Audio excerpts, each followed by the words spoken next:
Me saying that Bruno Fernandes is better than Kevin De Bruyne, I probably think if Chelsea could sign one of the two, I'd pick Fernandes. What? Decision making is equally poor. Look at this. Go on, then. Go on. Dalot, keep the ball. Look at this. Why are you going to give it to Bruno? Look what he's going to do.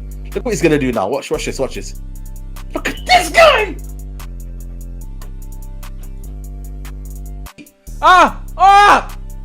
Oh my days! Bruno, you mug, it's you again! That's a ball. Touch. For sake! I'm sick of his passing, man. I'm sick of his passes. Bruno, man! Look at this guy!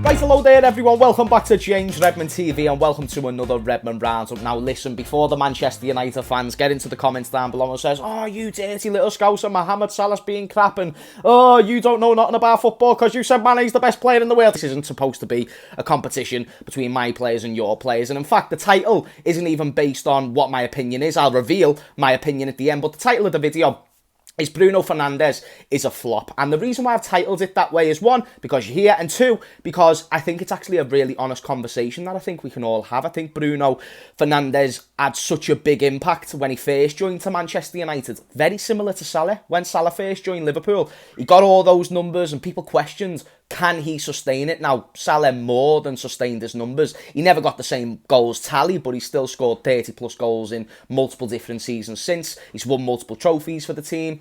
And I just want to assess in this video, not to really even hate on Bruno, but come to a conclusion on whether he's actually a flop or whether he's not. And it's not just about is he underperforming and how long he's been underperforming, but I think we need to break down what we expected from Bruno Fernandes after those first few months at Manchester United and the comparisons people were putting him in. So I am not one of those fans who want to come on here and just say this with no logical reason or backup. So in Bruno Fernandes' first season, he joined in the January from Sporting Lisbon for what I believe was around 50 to 60 million.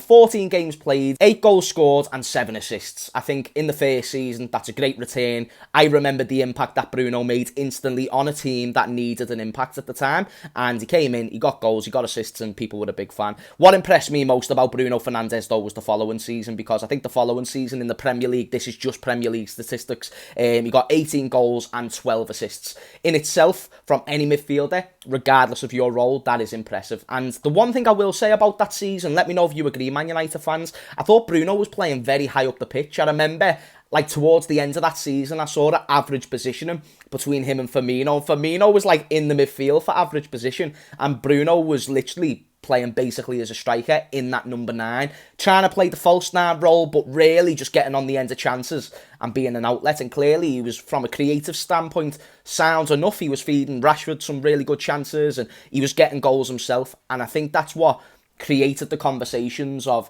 who's better, Bruno Fernandes or De Bruyne, because at the time, people, memory can really delude us, because at the time that was a serious conversation. United fans would make the argument that, oh, Bruno's doing this in a worse team, and if Bruno was in Manchester City's team, imagine what he'd do.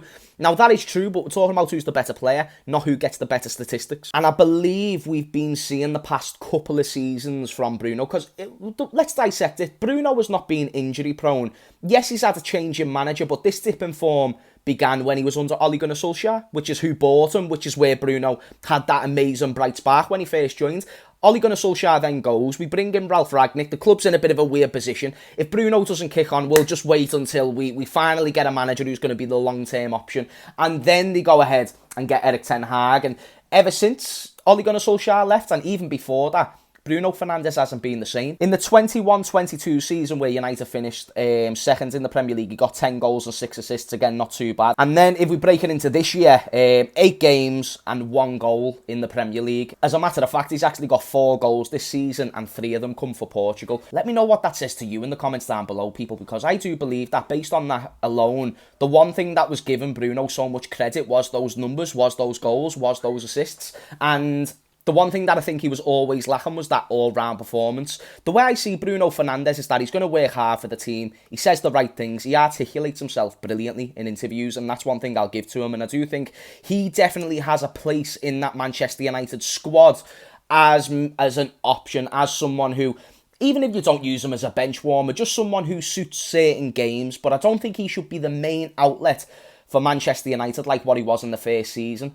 And going back to them Kevin De Bruyne comparisons, I think they were just so close-minded, so uneducated, and just never really made any sense. Kevin De Bruyne is a better passer than Bruno. He's a better shooter than Bruno. He's a better link-up player than Bruno. Bruno lacks in all of those departments. His pass completion this season has been of 78%. 78% pass completion is way below par for who is supposed to be your most creative and one of your more well-rounded midfielders. If that doesn't show any sort of concern to any United fans watching this, then fair enough, go in the comments down below and call me a salty Liverpool fan and, oh, but you wish you had Bruno. I'm only going off the expectations that you guys as Man United fans, and not all Man United fans, I can understand why you got on his high horse. He got those numbers, he got the goals, he got the assists, and he was much better than what you had at that time. You're not much better now. Well, with Erik ten Hag, you're starting to build, and I think you're looking more composed. And he's still playing Bruno, but what's Bruno contributing in games besides energy? Because he's not even contributing goals no more. He's not getting on the end of assists. And I saw, in the Harmonia game last night, a lot of people were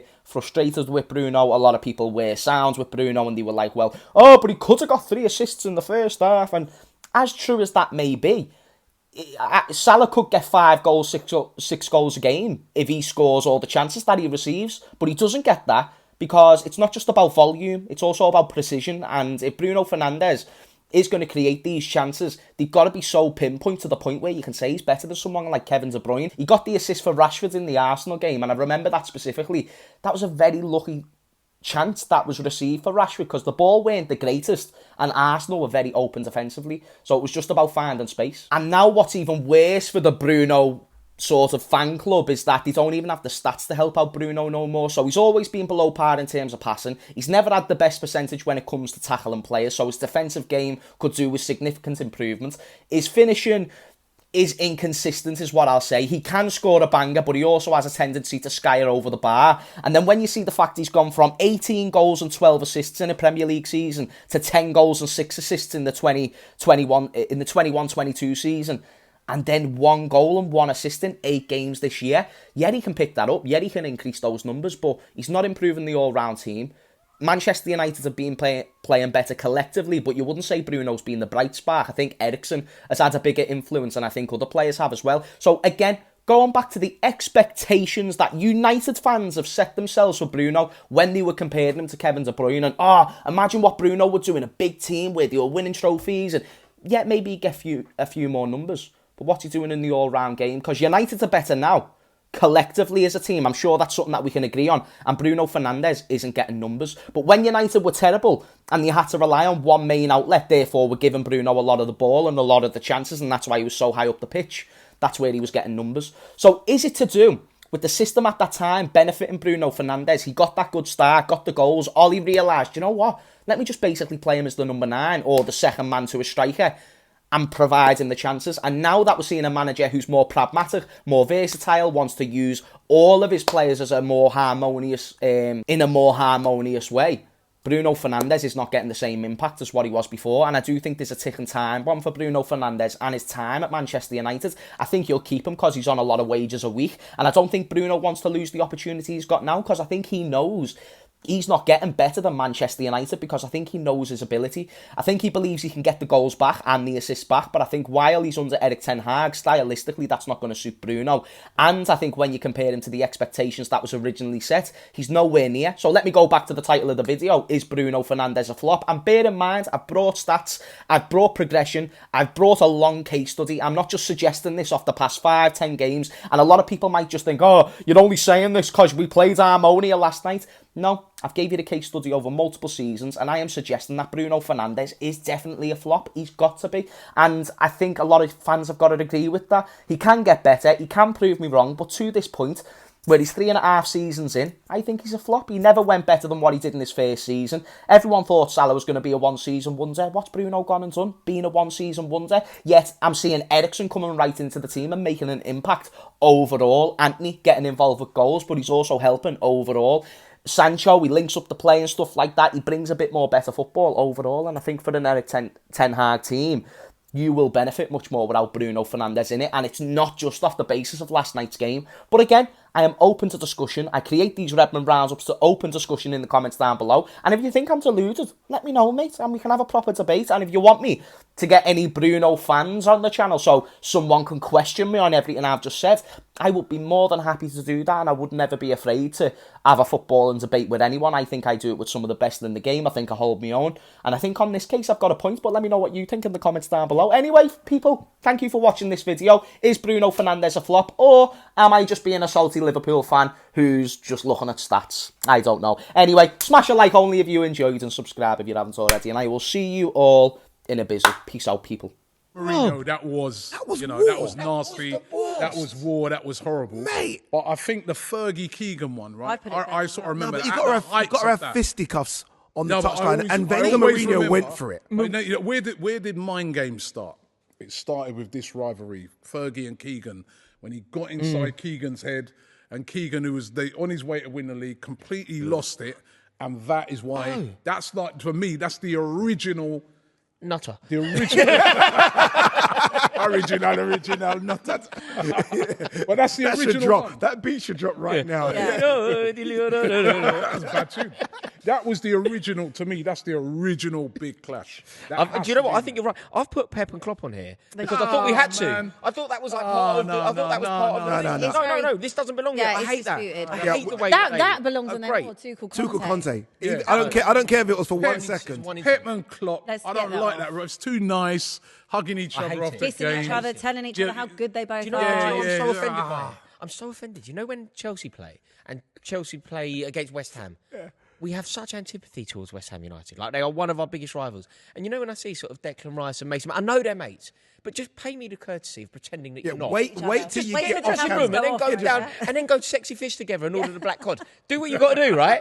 But just pretend to me that the rivalry matters. Like, pretend to me that the rivalry But matters. it's please. still, you know, club over everything.